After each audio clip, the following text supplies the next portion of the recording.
Buckeye Talk video version from cleveland.com. Try the texts. What should Kevin Warren do next, Nathan? If you were Kevin Warren, if you were his consigliere, if you were saying they are losing the PR battle right now, there is no doubt about that. So what should he do next? I think my smart ass answer is there's a lot of good engineering programs in the Big Ten. Go find one of them that can invent you a time machine, take you back to when you're making the decision, and then just do what I think everyone thought the sensible decision was, and just delay the decision. That's what Ohio State voted for. It's what some of the other schools, it sounds like, voted for. I don't think that the finality had to be voted on at that moment or decided at that moment. It's kind of what we've been saying all along, and I think you said it the most eloquently. You can't give an absolute yes. You can only give an absolute no, and you can't walk back that absolute no. So I think that was still the biggest mistake. Now, if there is finality, if you are like, look, we've looked at the data, we've talked to medical experts, we've tried to talk angles around them, and they keep coming back with this, and it just can't happen, then you've got to be more specific. You've got to be more transparent and forthcoming with the exact medical data that led you that. Go look at what the Pac-12 put out. Now, it was still vague in some ways. It didn't say myocarditis specifically. It talked about, pulmonary or cardiac issues with COVID-19. There were some things that it didn't give full specificity, but there was enough there that you could see like real thought had been put into the science of it. And on the Big Ten side, it was just so much more vague and so much less transparent. And I think that at the end of the day is what's rubbing people the wrong way, that there had been all this science that they had been following on a daily basis. These players had changed their lives to follow all these rules on a daily basis to do what they were supposed to do. And again, I'm not saying that it ultimately was going to prove to be safe, but if you're telling us on them, whoever, on the first week of August, that it's definitely unsafe and cannot go forward, then you've got to just be more specific, more detailed with the reasons why you're doing something that cannot be taken back. Stephen Means, you're up. You are the PR consultant for the Big Ten. Go. More transparency. We need to know what happened in that room, period. However the decision was made, whether it was a vote, whether it was they just talked out and came to a decision, or if it was just everybody said their piece and Kevin Warren decided for the room, we need to know exactly what happened in that room. That's where it starts. But also, at this point, you have to acknowledge the players and the coaches at these schools.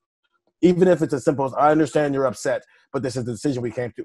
A lot's happened. The petition, what the players did the night before, the decision came out, what the coaches are doing at all these schools, what athletic directors are saying. You just have to acknowledge that there are a lot of people who are very upset with the decision you make, and they're trying everything they can to try to reverse that decision, even if they do know in the bottom of their heart that nothing can change. But it starts with, we need to know exactly how this decision came to be and who was on what side. Here's what I would do. I would very publicly say, on Tuesday, I am holding 7 90-minute Zoom calls with players and parents from every team in the East, starting at 8 a.m. until we get through them all. And on Wednesday, I'm holding 7 90-minute Zoom calls with players and parents from each of the 7 programs in the West. Then on Thursday, I'm going to have a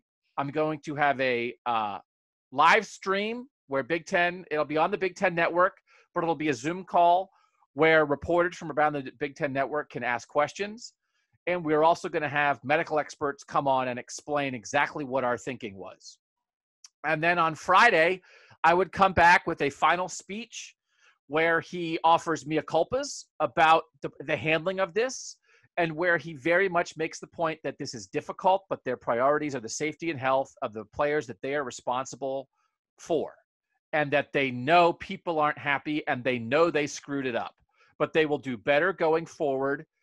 They will have a concrete plan for a winter/spring football season next week.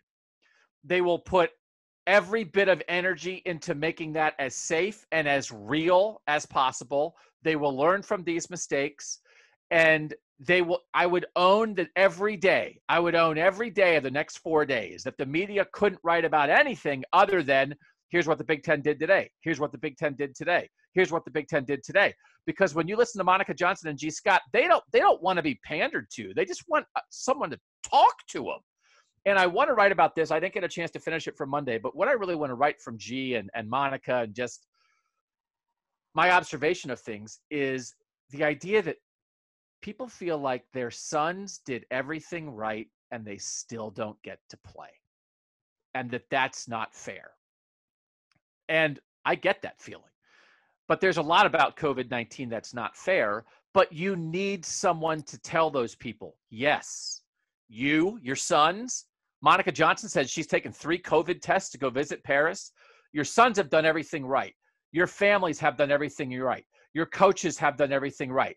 Your maintenance staff has done everything right. And it still wasn't enough. This is not your fault. But we can't do it. But they need to hear that.